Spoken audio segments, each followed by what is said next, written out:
paid for it by running ads just like these. And take it from me, I've hosted at least 7 of my podcasts on Anchor.fm. I recommend it to every show on our network. And other hosts are going to charge you upwards of $100 every year just to run your podcast on their host. Anchor.fm does it for free. So go check out Anchor.fm for more information.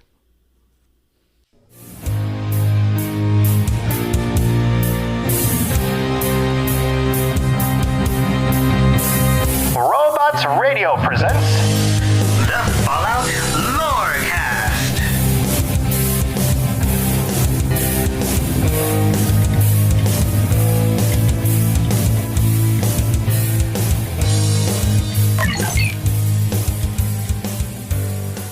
Hey guys, welcome to the Fallout Lorecast. For some reason, this is my first attempt at doing one of these live, and for some reason I clicked the wrong scene and you saw the waveforms recording rather than my face. And the face of my co-host for today's episode, Lainey, my daughter. Hi. Hi, Lainey. Welcome to the show. Look. Thank you so much. Look, she's a real person. I'm a real person. At least I exist. a real digital person. Yeah, I'm only maybe real online. Yeah, maybe you're not actually a real meat person because they can't actually. I mean, I can't even reach you right now. I can't go through the camera and touch you.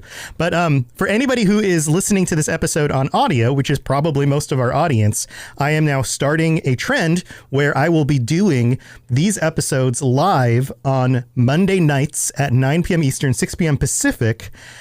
They'll be streaming on Twitch, and you can tune in with us, twitch.tv/robotsradio Monday nights, and then also probably playing some Fallout 76 after that.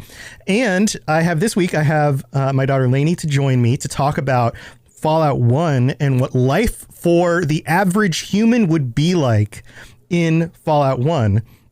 And Lainey, you've joined me before. It's been a while. It was about a year and something ago, and we recorded while riding in the car. So now you officially get to be on the video, and you can say hi to the people in chat. And chat, welcome to the stream. If you're in here and would like to chat with us and send us some messages while we talk, feel free to do that. We'll respond if we can.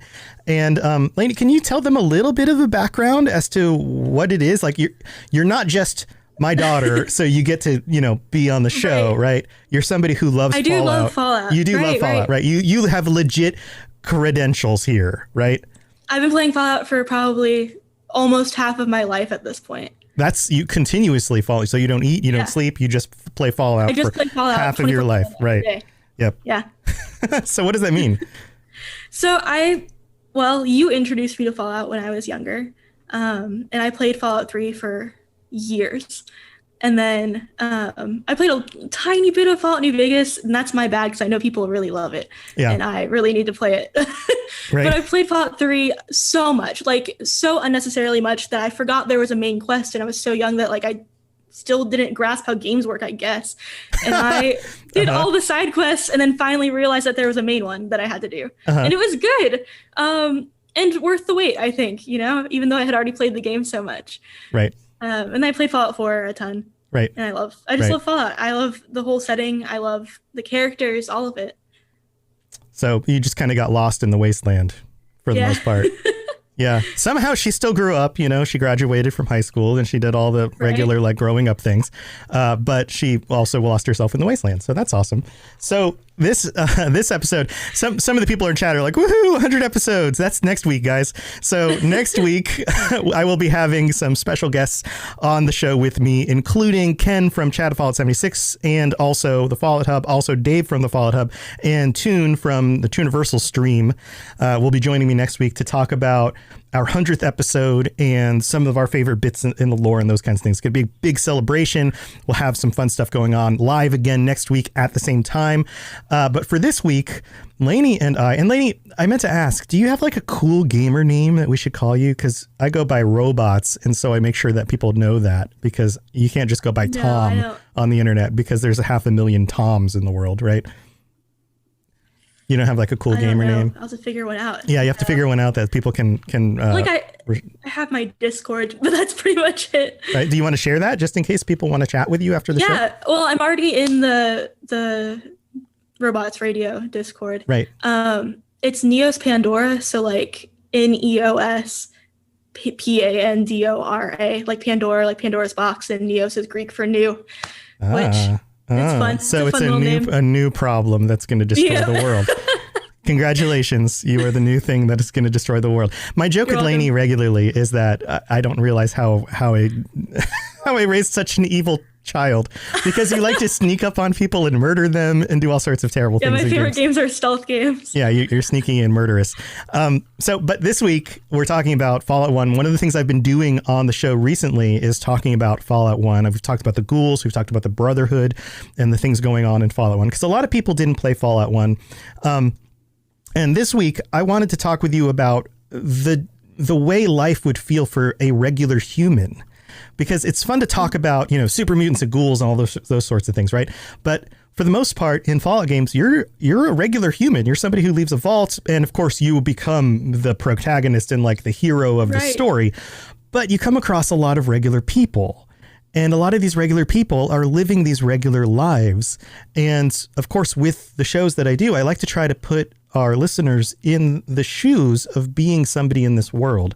So you've done a little bit of research into this. If you were a regular person in the world of Fallout 1, almost 100 years after the bombs drop, where would you live? What would the world be like? What do you think? So there's a few different places that were kind of the first settlements in the Fallout games where most people would go. And the first one you go to in Fallout 1 is Shady Sands. And that's because it's closest to Vault 15, I believe. Right. It's kind of like on your path to the first place you should be going. Right. It's right by Vault 15 and Vault 13. So anyone who leaves those vaults, which was a thing that would happen because they became overpopulated, would end up in Shady Sands, at least for a little bit. Okay. And what was Shady Sands like? It was kind of desolate. So it was a nice little community, but they had lots of problems from the cons raiding them and from rad scorpions in particular. And they also didn't have very good agriculture. So they had enough to sustain themselves, but I don't know. They seem to be in this constant struggle just against the wasteland. Right. Yeah. So it's a tough life. And one of the things that I think is really interesting about Fallout 1 is how many of these themes carry through all the way to the most recent games. So Fallout 76 is kind of the first game where it's actually set in an environment that is easy to grow things. That is, it is not arid, is not absolutely destroyed. I mean, there are parts that are, but even in Fallout 1, you're in the desert. It's very hard to sustain life, and it's an irradiated place. Some of the areas are irradiated. So you have this environment that's already harsh to begin with, right? It's full of raiders and people outside of this community that are just happy to take what's yours if they possibly can, and are trying to manipulate Shady Sands in a lot of ways. So what kind of person ends up in Shady Sands? It can be anyone, really. A lot of them wear very simple clothing. They work on the land. They do things to keep their small settlement safe and together. So you would either be the kind of person who would defend the settlement or would just participate in keeping it running. You'd also likely be a religious person. A lot of them talk about Dharma, and it's not clear if that's in reference to actual Dharma as we know it and things like the Buddha, or if it's just them talking about, it's a word that got picked up and in their time it means something different about a different religious leader or spiritual person that they might know. Right. But they have a whole community for it there. So, yeah, that's an interesting point. And it's one of those things that comes up again in even the most recent games, this idea that belief takes hold in people, whether it's the, you've got the children of Adam, you've got the people who in Fallout 3, speaking of Fallout 3, who make it to Megaton and end up worshiping the bomb, right? I've lost you. Okay. You've lost me? Am I back? I lost you just for a second. Yeah, okay. You're okay. It maybe just some internet jumps. But you have the people worshiping the bomb. No, actually, I lost you again. Yeah, I can hear you. Can you hear me? Check. Oh, you look like you're back. Are you back? Sorry, guys. You're back now. I canceled out of the Twitch stream. Okay. Maybe your bandwidth is running out. So anyway, you have people in Fallout 3, you have worshiping the bomb in Megaton, right? So there's this idea that belief takes hold. People in desperate situations often grasp whatever they can when it comes to belief. So that's really interesting. So would you say that the people in Shady Sands are like the common people? They're not necessarily the ones who have given up and have become raiders and just are doing whatever they can. They're trying to pitch in. They're trying to build a community. Yeah, they're mostly just keeping to themselves. Right. Right. So if you didn't end up in Shady Sands, where else would you have ended up? So there's a few more other areas. You might end up in the hub, for example, which is the main trading center in Fallout 1. If there's caravans, right, they come out of the hub. And so if you go to the hub, you can find pretty much anything. And if you were to be there, you might become a trader. And that could be how you live. And it would be a nice way to live, given that you would be surrounded by other people protecting your caravan, or you could be the guard of the caravan with a trader by your side. So you wouldn't be alone in the wasteland, and you'd have an income, which could be good. Well, yeah. I mean, you need to kind of make a living for yourself somehow, right? So it's like become a trader, become some sort of mercenary who protects the traders, or a bodyguard, that kind of thing. Farming in either of those communities, they probably have, the need for at least some basic farming. Although with the trade community, you could live off the farm supplies of other places completely, but that puts you at a major disadvantage. You'd have to scavenge for things instead. You have to have something to give. Yeah. So unless they're giving their service as traders. Right. Interesting. So as in this society, you don't really have a choice so much as you just end up in a place, and you either acclimate and take on whatever role you can in that community or not. Do you find probably it's better to acclimate than it would be to leave? It's so much more dangerous if you're just alone in the wasteland. Right. And so in these communities, you often have the perspective of if you're going to survive and you're going to be part of the community, then you need to chip in. Otherwise, and there are definitely storylines where this happens throughout all the Fallout games. Like somebody doesn't chip in, so they get kicked out. They're not carrying their weight. So there's very much this like, you must chip in to survive. You must do what you need to do. And in thinking about this, I often think about like what happens in our world. We have a society where many people want to live by their own rules. And I mean, just look at like the modern things we're dealing with, the pandemic, right? People don't want other people to tell them how to live their lives, even when it comes to wearing a mask, something as simple as putting something on your face. What happens when... Which is awful. Wear a mask, please. Right. Please wear a mask. But what happens when that kind of person shows up at Shady Sands and they're like, hey, I'd like to live as part of your community. I'd like to, make a living, have a place to live, have some food on my table, those kinds of things. And they're like, and they hand them like a pitchfork and they're like, start shoveling hay. Here you go. And they go, what? I'd rather do this. I'm a singer. Do you guys need a singer? And they're like, no, shovel some hay, like you don't really have a choice. Right. Right. And I think, in that context, it would be pretty silly not to choose to shovel the hay. Right. Because if your options are either do this task that may not be that great, but have a safe place to live around other people, or just be out on your own. I don't know. If you pick not to do the simple task, what are you giving up, really? Like, you're giving up your entire livelihood. Yeah. But I think, like, when it comes to people in our society, are we too pampered? Do we have it too easy? And how many of us wouldn't ultimately be able to make that jump? Would find it too difficult? What do you think? I think that the context really plays a huge role in it. In our society, we have been able to, for the most part, not entirely, but for the average person, you'll likely have a job and be able to sustain yourself, and that job will service other people. And we have it set up in such a way that that happens for the most part, hopefully. But you don't have just this constant need for survival. So it leaves room for things like culture to grow, where in the wasteland, you can get that. So in settlements that do have religions and things like that, they're safe enough that you can work beyond just the survival part.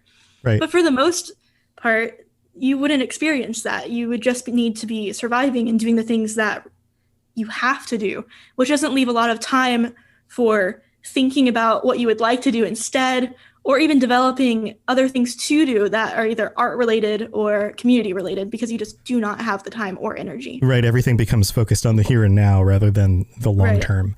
And I think that relates to some of what is appealing about some of the leaders that you come across in the games is that they promise something in the long term. Somebody like a Roger Maxson is saying, listen, we need to do what we need to do right here and now, but we need to plan for the future. That's why the Brotherhood is inspiring early on and continues to be. It's also why some of the villains end up being as powerful as they are, is because they're giving people something beyond just the here and now. And you end up with a lot of really desperate people. On the second half of this episode, we're going to talk a little bit about the psychology of some of this and Maslow's hierarchy of needs and some of that stuff. What about some of the other locations that you would find regular humans living in? Yeah, so Jungtown is another area. It was one of the earliest settlements that was created, but they have a lot of really interesting characters there. So they have Doc Morbid, who's an exceptionally high-cost doctor. Doc Morbid. His name in Fallout 1, there's a doctor with the name Doc Morbid. If you haven't played it, isn't that awesome? Would you want to go to Doc Morbid? What's so funny about that is that he is well regarded. The other doctor you encounter, I believe it's Shady Sands, was trained under Doc Morbid. So people love him. People go to him. He's well regarded. You have to pay a lot to be worked on by him. Right. But his name is Doc Morbid. Right. Yeah. In Fallout 1, they even have some like really strange, almost like cyberpunky kinds of things going on. Like some people actually have like arms replaced with like mechanical parts and stuff. Like that happens a little bit in the games. They kind of started down that path and then they didn't continue all the way down that path for the later games. But yeah, there's a little bit of that kind of thing going on. Well, I think that, they continued on the path, but not in the way that you would expect. So Synths, I think, would be down that path, but just not in the way that a lot of people like for them to have been. Right. Like you wouldn't, like in a game like Cyberpunk, you augment your body and eventually you replace yourself into something that could resemble something like a synth. But yeah, in the Fallout world, it was like, well, let's just design a complete separate, human type being. Yeah. Yeah. Let's replace the humans with it, but not in a way that they like. Yeah. Yeah. So Ace in chat talks about Kellogg. Do you remember Kellogg from Fallout 4? Yeah. He was the guy who took your baby. Yeah. He says, would Kellogg be down that path too? Absolutely. He did have parts of his body modified. Right. Yeah. There's always, and that's interesting. This is another one of those things that you can connect all the way back to Fallout 1 are these ideas. And something like this doesn't really come up that much. Like you don't come across that many characters who have body modifications. It's actually pretty rare, but yeah, it still happens. Like that concept is in the games. Mm-hmm. So what else is going on with Jungtown? So they also have a gang, only one gang. It's called Skulls, and they even say that they're the meanest gang in town. But it's not hard to be the meanest gang in town if you're the only gang in town. You're the only gang in town, and they're Skulls with a Z. Yeah, SKULZ, 1L. Yeah, Fev mentioned in chat. Wasn't that a plot point for Van Buren? It might have been. I don't remember specifically, but I'll have to go back and look that up. Yeah, so the Skulls gang, the only gang in town. Mm-hmm. Jungtown doesn't seem like the kind of place you'd want to be for very long. Probably from the gang activity. Yeah, it's a little rougher. Yeah. Okay. Now, where else could you possibly end up? So these two kind of go hand in hand. There's a doomsday cult that you could join called the Children of the Cathedral. Mm-hmm. And cults come up again throughout the whole series of Fallout games, of course. Right. This is tied back to that whole need for belief thing. Right. Yeah. Absolutely. And then there's Unity, which is a project that the character called the Master is working on, where he strives to essentially turn all humans into one perfect race, which is incredibly problematic on its own. It's even worse when you find out that one race is actually super mutants. Right. And that doesn't have echoes of like Nazism or anything. Right. Yeah. Well, that sounds like a good idea. That didn't work back in the mid 20th century, but we should just try it again. They just didn't have it right yet. Yeah. Turn them all into super mutants. And of course, the Master is a mutant himself, right? So. Right. And he thought that by doing it, he would be eliminating the differences that cause strife between other people. So he thought that he would bring us all together by creating these perfect monsters, which did not work. Right. Yeah. It's nice when villains have a misguided but good intention. Like on the surface, it sounds good. Oh, we're eliminating strife and conflict. Which is why people would volunteer for it, either for that or for the money. You know, if you're in the wasteland and you really are just out of luck, and you think maybe you can go through this experiment and survive the other end, why not try? I guess. Right. Yeah, and the Children of the Cathedral was kind of, as Feb mentions here, is kind of a front for what was actually going on. So, yeah, it was a cover for all of that happening, and people, would join the cult and then get wrapped up in the other things going on. But some people would just join what they consider the faithful. And a lot of those people were raised to be volunteers if you were born with it, or you'd be indoctrinated into it later on in your life.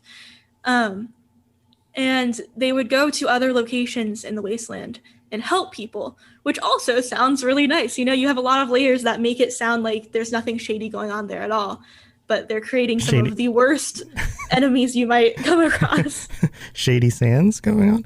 Nothing. Never mind. Yeah. And I think this is another one of those things that we can look at our own world and we can say, how much of the time are the things that are truly evil wrapped in some sort of candy coating that make them look like they're good? They have this good intention, but really at the core, they're rotten, or they're that way in order to manipulate other people into thinking that they're good. Yeah, that's why it's so important to actually research things and look past just, what you're being told about something and actually create a better idea of what it is. Right. So, okay. So for the most part, you have two locations, which for, the Shady Sands and the Hub, where people can go, or will find their way there usually, and can make kind of as normal a life as you can have, right? A place where you work, a place where you have a community, a place where you pitch in, and you try to defend yourself from the dangers of the world around you. And then Junktown's a little bit rougher. And then if you, and I don't want to say it like you go off the deep end, but if you are, because it's a lot of times joining cults is due to ignorance and trust. And trust isn't a bad thing. Well, there's a lot of things that probably people in the wasteland are experiencing that lead them to be the perfect candidate to be vulnerable, pulled into a cult, right? Yeah. Anyone who's looking for a sense of purpose, any sense of community, if you just feel alone, it's really easy to be manipulated into something that is good. And, and you combine that with the echo chamber that you're in when you're in a cult, it just makes it worse. If all you know is that this thing will be good for you and that this sense of community is giving you what you need. It's why people in cults love bomb, right? If that's what you're looking for, it's super easy to get sucked in. Right. Yeah. So any other thoughts on this before we move to the middle of the show? After the middle of the show, we're going to come back and talk about the psychology of some of this stuff. I'm okay right now. Nothing? Okay, cool. Let's move. Again, I'm doing this for the first time, so I've got all the sound effects triggered and stuff. So here we go. Let's move to the middle of the show. Hello there, old chap. Good to see another of General Atomic's finest, still eager to serve.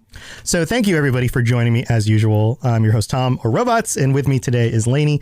And next week, we have, as I mentioned earlier, our 100th episode, and it will be a very special episode, streaming again live on Monday night. And then the week after that, we will be doing our patron episode with our Tier 4 patrons. So there's still time to sign up if you'd like to join us. We're going to be talking about mods. Have you ever wondered how deep the Elder Scrolls lore rabbit hole goes? Have you got a grasp of the basics and want to find out more about the universe? Written in Uncertainty is here to help you. We'll be mixing in philosophy, theology, and whatever other theory is useful with Elder Scrolls texts to untangle some of the biggest questions in the series, like what are dragon breaks, how does Chim work, where did the Dwemer go, and more. Check us out at writteninuncertainty.com or find Written in Uncertainty on any podcatcher. Thanks for listening, and catch you later in the Grey Maybe of Tamriel.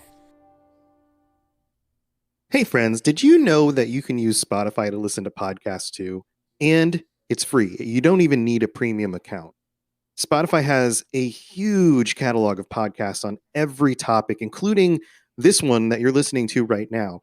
And it's as simple as downloading the app and just searching for your favorite podcast or looking for new shows. My shows because you guys have done such an awesome job listening to them actually show up at the top of the list when you search things like Fallout or Elder Scrolls. So you're going to get good content if you use Spotify. You can also follow your favorite podcasts so you don't miss any episodes. Premium users can download episodes to listen to offline. You don't even have to stream them directly. And you can easily share what you're listening to with friends. So if you haven't tried it yet, download the app for free, give it a shot. Most of my listeners at this point are actually listening on Spotify. So I can't recommend it enough. Talk to you guys later. And things that you've modded Fallout with and how you use mods, maybe your favorite mods, those kinds of concepts.